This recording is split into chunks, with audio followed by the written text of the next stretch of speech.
Emprendedores, bienvenidos. Yo soy su coach Omar Vía y nuestro curso es Historia.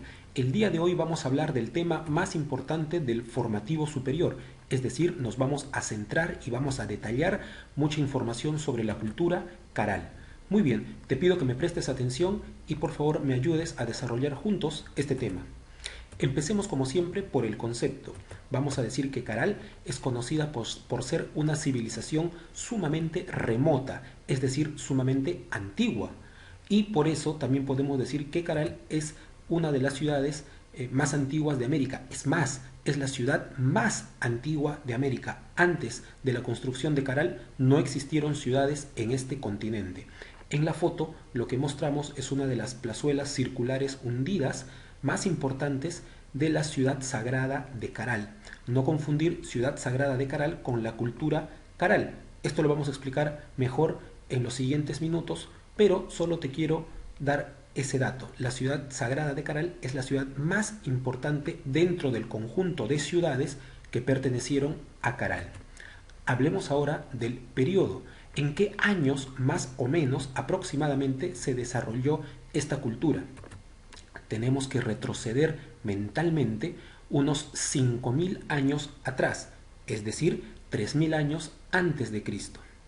Y esta cultura va a ir desarrollándose poco a poco hasta llegar a su apogeo, es decir, a su punto más alto, a su punto de mayor evolución y luego ir declinando, luego ir bajando su nivel hasta desaparecer aproximadamente en los años 1800 o 1700 antes de Cristo. Como podemos ver, tuvo un periodo de desarrollo de más de 1000 años, lo cual no es nada despreciable. Con esto podemos decir lo siguiente, que Caral es una de las culturas contemporáneas, al ser una de las más antiguas del mundo, con civilizaciones como Sumeria, que se desarrolló lo que en la imagen podemos ver como cultura mesopotámica. Hoy llamaríamos a esa zona del mundo como Medio Oriente. También contemporánea con Egipto, que como sabemos está en un rincón del norte de África. China, ahí en nuestro dibujo en el extremo oriente, o para que ustedes se puedan guiar mejor a nuestra derecha. Y también la India, que en nuestro dibujo está al centro, pero como sabemos se desarrolló en lo que se llama geográficamente el Valle del Indo. Muy bien, cuando todas estas culturas se iban desarrollando aproximadamente hace 5000 años atrás, aquí en esta parte del mundo que hoy llamamos Sudamérica y específicamente llamamos Perú, también se iba desarrollando la cultura Caral. Entonces, resumen, la cultura Caral es la ciudad más antigua de América. Antes de Caral no se había construido ninguna ciudad desde Canadá hasta lo que hoy llamamos Chile. Sigamos avanzando. Datos. Caral pertenece a un periodo de la historia andina que se llama precerámico, es decir, 3000 años antes de Cristo, ninguna comunidad en los Andes había desarrollado la cerámica. ¿Y qué cosa es la cerámica? La cerámica es someter determinado material como la arcilla o como el barro a la cocción del calor, es decir, tiene que pasar por un procedimiento donde el calor cose este material y le da su punto final para que de esta manera tenga determinada contextura, tenga determinada duración en el tiempo. Pongo estas imágenes referenciales, ¿por qué? Porque si bien es cierto, Caral no desarrolló la actividad llamada cerámica, sin embargo, sí hizo estatuillas de arcilla. Entonces, profesor, si en Caral, mejor dicho, las personas hicieron estatuillas de arcilla, ¿hicieron o no hicieron cerámica? La verdad es que no hicieron cerámica, porque esas estatuillas, el material del que están hechas, que es arcilla, no han pasado por la cocción del fuego, es decir, no se han cocido. Por lo tanto, no puede ser llamado cerámica aún. Sin embargo, de estas estatuillas vamos a hablar en los siguientes minutos cuando lleguemos a hablar del aporte cultural de Caral. Otro dato es que, según el historiador Alfredo Torero, Caral es una voz quechua, es decir, posiblemente el origen del quechua no esté en la zona andina o en lo que llamamos en la zona serrana de nuestro país, sino que esté en la costa. debido a que aparece en muchos documentos que los españoles recogen a partir del siglo XVI y sobre todo XVII, en un proceso de nuestra historia que se llamó la extirpación de idolatrías. Es un momento en el que los españoles comienzan a trabajar muy duro para que los indígenas dejen de creer en sus dioses, dejen de creer en sus ideas y adopten el cristianismo. En ese momento los españoles se dan cuenta que ya existe la palabra caral y sobre todo que esa palabra está dentro del idioma quechua, no es parte del idioma aymara, por ejemplo, ni tampoco es parte de un idioma pequeño perdido por ahí, sino que está dentro de la familia de la lengua quechua. Por lo tanto, podríamos decir que tal vez los caral hablaban ya este idioma quechua o de repente un idioma proto-quechua, es decir, un idioma que se iba formando y que luego iba a dar paso al quechua. Sigamos con los datos. Caral fue declarada en el año 2009, en el segundo gobierno del presidente Alan García, como Patrimonio Cultural de la Humanidad por las Naciones Unidas. Aquí tenemos una placa que podemos encontrar en el sitio arqueológico de Caral. Y aquí una imagen de cómo es Caral actualmente, cuando es iluminada por las noches y obviamente tiene visita turística, o también cuando se realiza algún tipo de celebración o ceremonia oficial. Otro dato, Caral estuvo constituido por 18 centros urbanos, podríamos decir por 18 ciudades. Entre ellos, las más importantes, tenemos a la ciudad sagrada de Caral, que era lo que yo te comentaba unos minutos atrás.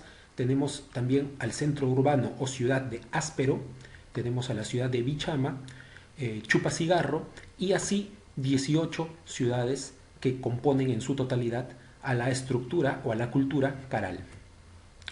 Dentro de estas, si te das cuenta, te he mencionado a una que se llama Áspero, y esta es muy importante. ¿Por qué? Porque en el caso de esta ciudad llamada Áspero, se puede observar que por su cercanía al mar, recuerda que Caral está a 23 kilómetros de la playa, a 23 kilómetros del mar de distancia, sin embargo Áspero está al costado del mar. Por lo tanto, podemos decir que entre la ciudad sagrada de Caral y Áspero había una conexión sumamente importante y Áspero funcionaba como la ciudad pesquera, era como un anexo, era como una ciudad derivada de Caral, encargada netamente de la pesquería. Aquí te pongo una imagen referencial, en verdad es una pintura que da a entender cuál era la actividad más desarrollada en Áspero y que obviamente se complementaba mucho con las otras actividades que se practicaban no solamente en la ciudad sagrada de Caral, sino en otros centros urbanos. Ubicación de Caral. La civilización Caral Supe, ese es su nombre oficial, está ubicada en el actual Norte Chico, es decir, tú sabes que Lima está prácticamente en la mitad de la costa peruana, se encuentra al centro de la costa peruana. Por lo tanto, cuando decimos Norte Chico, significa que desde la ciudad metropolitana de Lima no nos alejamos mucho hacia el norte. Mira tú, está a 184 kilómetros al norte de Lima metropolitana, es decir, desde donde nos encontramos en este momento, yendo hacia el norte a 184 kilómetros. Aquí vemos en la imagen esa parte oscura, es el Callao. Creo que la mayoría o conocemos el Callao o sabemos dónde queda, tenemos una referencia, y Caral está relativamente cerca, ni siquiera tenemos que salir de la región Lima. Está en el distrito de Supe, que se encuentra en la provincia de Barranca, que todavía pertenece a nuestra región, llamada Lima. Y esta cultura floreció entre los ríos Fortaleza, Pativilca y Supe, dentro de los cuales va a ser el río Supe el más importante. La descubridora fue Ruth Shady.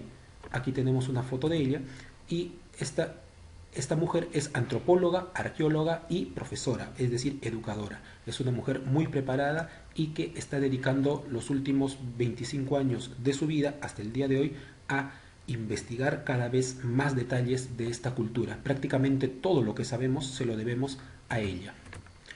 Política en Caral. Fue un estado teocrático. ¿Y qué significa un estado teocrático? Significa que en esa organización, te voy a pedir que relaciones la palabra estado como organización de ese pueblo, significa que había un tipo de poder y ese poder era teocrático. La palabra teocrático se compone de dos raíces, teus, viene de Dios y Kratos viene de la palabra poder. Por lo tanto, Dios y poder, podemos decir lo siguiente, que quienes gobernaban en Caral no eran los militares, no eran los comerciantes, ni siquiera eran lo que hoy llamamos políticos. En Caral quienes gobernaban eran los sacerdotes. Tenemos aquí una imagen en donde podemos ver que el sacerdote o la sacerdotisa tenía el mayor poder de todos. Gobernaban desde las pirámides más altas. Más adelante vamos a ver algunas imágenes de las pirámides de Caral. Había estrictas reglas de jerarquía y de casta, es decir, no cualquiera podía llegar a ser un sacerdote o sacerdotisa en Caral. Y la razón de su poder radicaba en lo siguiente. Te tengo que explicar porque tú podrías decirme por qué profesor no mandaba otro tipo de gente, porque eran los sacerdotes.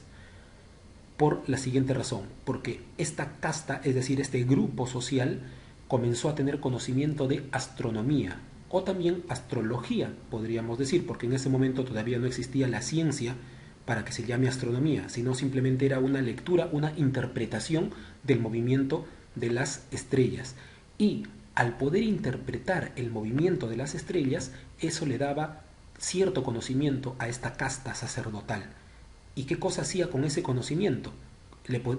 Ellos decían que podían predecir el futuro y de esta manera podían anunciar a las gentes el cambio de estación y los eventos naturales. Es decir, podían predecir, entre comillas, sequías, lluvias, huaicos, tormentas. En otras palabras, podían saber cuándo iban a llegar los buenos tiempos y cuándo iban a llegar los malos tiempos. Eso hizo que poco a poco en Caral sean los sacerdotes quienes tengan el mayor poder y todos en su totalidad terminen sirviendo a esta casta social. Economía. La economía tenía dos niveles. Primero hay una economía interna, es decir, una economía de autoabastecimiento, una economía que ellos practicaban para beneficiarse ellos mismos. Y esta era agrícola y pesquera, es decir, la economía que les bastaba a ellos mismos radicaba en la explotación de la tierra y la explotación de las aguas, ya sea tanto marinas como fluviales, es decir, de río. ¿Qué cosa conseguían con estas dos actividades? Conseguían, por ejemplo, productos de autoconsumo. Siembra y cosecha en el Valle de Supe. Los valles más importantes tienen los mismos nombres que los ríos, es decir, Fortaleza, Pativilca y Supe. Y de estos tres, tanto el río Supe como el Valle de Supe era el que más se explotaba, además porque es el más extenso y el que tenía tierras más ricas. Aquí hay una imagen, podemos observar a los Caral sembrando y cosechando también los productos que ellos hacían que la tierra brotara. Un ejemplo de estos productos podemos decir que son el algodón, las verduras, los cereales, los tubérculos y las frutas, dentro de los cuales el producto más deseado por ellos era el algodón, porque les permitía a la vez elaborar no solamente productos de autoconsumo, como por ejemplo la vestimenta, sino que además con el algodón podían también tener productos para la otra parte de la economía que vamos a explicar a continuación, que es la economía externa. Pero antes te quiero decir que a nivel de pesca ellos recogían productos del mar y de los ríos, dentro de los cuales destacan los peces, sobre todo la anchoveta, los mariscos, los caracoles, etc. Y como te explicaba, hay una economía externa, así como a nivel interno ellos practicaron la agricultura y la pesquería para poder comunicarse con los otros pueblos y poder intercambiar productos. Ellos practicaron el comercio. Pero ojo, un comercio en donde todavía no existía moneda. Es decir, nada le daba valor a un producto, sino que el producto en sí tenía un valor que ellos más o menos calculaban. Y por eso es que practicaban el trueque. Por eso es que podían cambiar un producto por otro, sin tener de intermediario ningún tipo de moneda. Sociedad. La sociedad Caral era una sociedad muy clasista, es decir, ya habían divisiones sociales muy marcadas. Si tú eras pescador, pues venías de una familia de pescadores y no se te podía ocurrir en la vida llegar a ser un sacerdote, por ejemplo.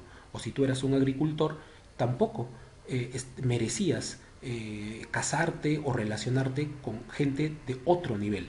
En Caral ya existía eso. Veamos aquí una imagen en donde tenemos sobre todo los trabajadores más humildes, construyendo las pirámides más altas de Caral. La clase dominante, como ya puedes tú intuir, adivinar, pues eran los sacerdotes, que hemos dicho que ellos mandaban en esta cultura. Los sacerdotes elaboraban calendarios, preparaban los rituales. Los funcionarios, que hoy podríamos llamar los políticos, ¿qué cosa hacían ellos? Cobraban tributos y organizaban el trabajo colectivo, es decir, los funcionarios de Caral le decían a la gente qué era lo que tenía que hacer. Y una clase dominada, el pueblo podríamos llamar, en donde destacan los artesanos, también llamados especialistas, los agricultores y los pescadores. Y en un segundo nivel, porque había menor cantidad de personas dedicándose a esto, me refiero a los recolectores y a los pastores. Pero sobre todo, la mayor cantidad de la gente en Caral era o artesano, o agricultor, o pescador.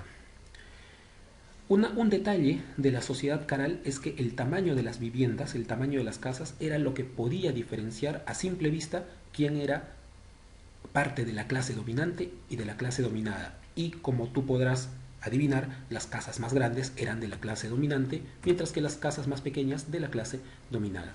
Sigamos viendo parte de la sociedad para ir avanzando con nuestro tema, y podemos decir que la comunidad en Caral ya había empezado a organizarse en aylus. Y yo te pido por favor que esta palabrita no te la olvides de ahora en adelante.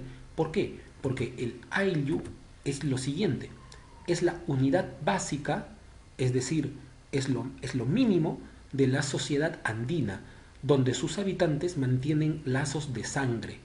Es decir, en un ayllu, en una comunidad andina, existen lazos de sangre. De alguna manera tú con el otro miembro del ayllu eres familiar. Y estos integrantes del ayllu cooperan entre sí para las labores comunales y a la vez eligen a sus curacas. ¿Y quiénes son los curacas? Son las autoridades dentro de ese ayllu. Demografía, un último dato de la sociedad que te voy a dar es que en sus 18 centros urbanos se calcula que Caral en su mejor momento pudo haber llegado a tener 150.000 habitantes. De repente 150.000 habitantes suena poco el día de hoy, pero para ese momento en el que estamos en el 3000 antes de Cristo, es decir, hace 5000 años atrás, tener 150.000 o 200.000 habitantes hacía ver que eras una ciudad sumamente importante, sumamente próspera, porque podías dar cabida y en tu territorio podían desarrollarse 150.000 o 200.000 almas. Y aportes culturales, para ir terminando, chicos y chicas. A nivel de arquitectura, es decir, de grandes construcciones, los Caral construyeron, como ya sabemos, muchas pirámides en todas sus ciudades, pero vamos a centrarnos en la ciudad sagrada de Caral, en la más importante de todas ellas. Tenemos aquí, por ejemplo, una de las pirámides más importantes, es la pirámide principal, que está en el sector 1, y como puedes ver, una característica es que es una pirámide trunca, es decir, no termina en punta como las pirámides, por ejemplo, de Egipto, ¿no? Sino que se parecen un poco más a las pirámides que luego van a realizar los mayas o los olmecas en lo que llamamos el día de hoy México o Guatemala. Son pirámides que tienen en la parte superior no un pico, sino una terraza. A eso se llama pirámide trunca. Existen 32 estructuras públicas, como estas pirámides, rodeadas por viviendas. Y estas áreas pueden dividirse de la siguiente manera. Caral Alto, es decir, en la parte norte de esta ciudad, encontramos construcciones grandes y extensas. ¿Qué tipos de construcciones? Pirámides, edificios, viviendas. Pero son grandes, son bastante amplias.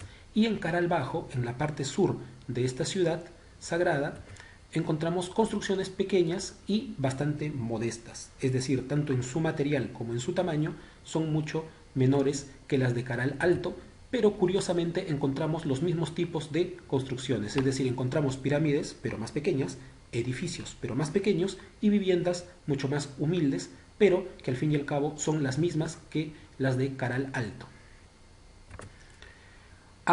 Un dato que te doy antes de pasar a al último PPT es que todas estas construcciones tuvieron como base un tipo de material llamado chicras. ¿Y qué cosa eran las chicras? Eran piedras metidas dentro de unas bolsas hechas en base a redes de vegetales. Y tú me dirás, profesor, ¿y por qué los Caral metían piedras dentro de una bolsa hecha de vegetal? Lo metía, lo metían ¿para qué? Para que todas sus construcciones, como puedes ver ahí tú, enormes paredes hechas de piedra, a nivel interno tengan una capacidad de resistencia sísmica. Ellos sabían que esta parte del mundo es bastante sísmica, hay muchos temblores y de cuando en cuando un terremoto. Entonces, para que todas sus estructuras hechas en piedra no se resquebrajen, no se caigan o no terminen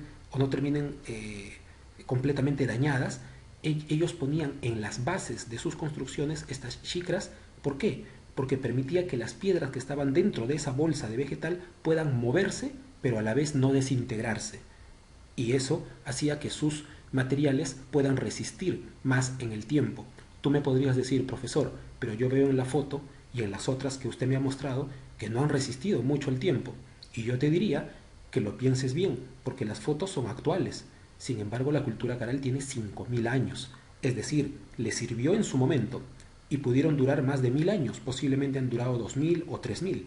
Pero que una estructura resista 5000 años de repente es pedir demasiado. Sin embargo, como podemos ver ahí, sigue todavía los restos de la cultura caral hasta el día de hoy.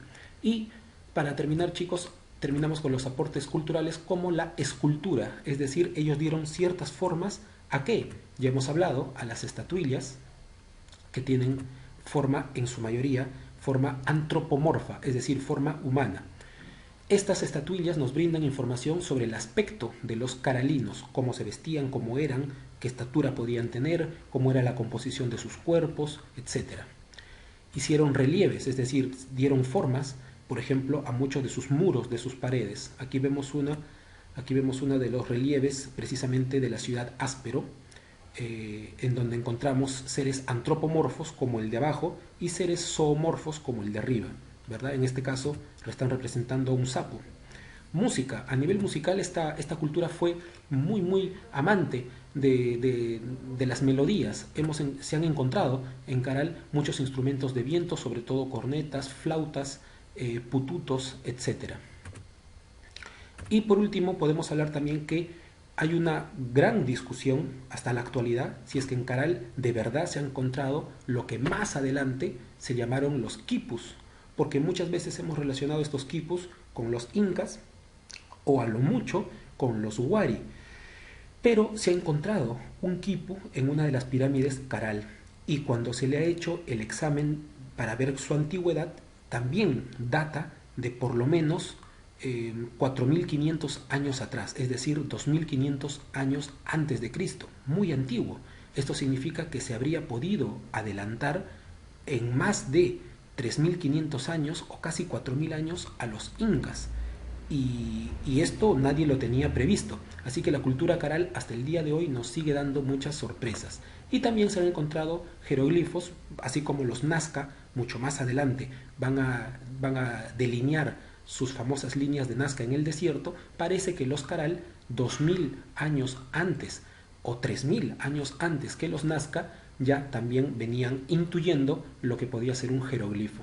Ahora, a todo esto hay que tratar de interpretarlo, porque siendo una cultura tan antigua, nosotros no podemos saber con exactitud tan rápido qué cosa era lo que ellos querían representar. Así que nos queda todavía mucho por entender sobre la cultura caral, pero lo que sí sabemos hoy con seguridad es que es la ciudad sagrada más antigua de nuestro continente y que eso debería darnos un orgullo especial a nosotros como peruanos. Muy bien, chicos, espero que hayamos aprendido un poco más sobre esta cultura. Yo les agradezco y espero reencontrarnos prontamente. Muchas gracias.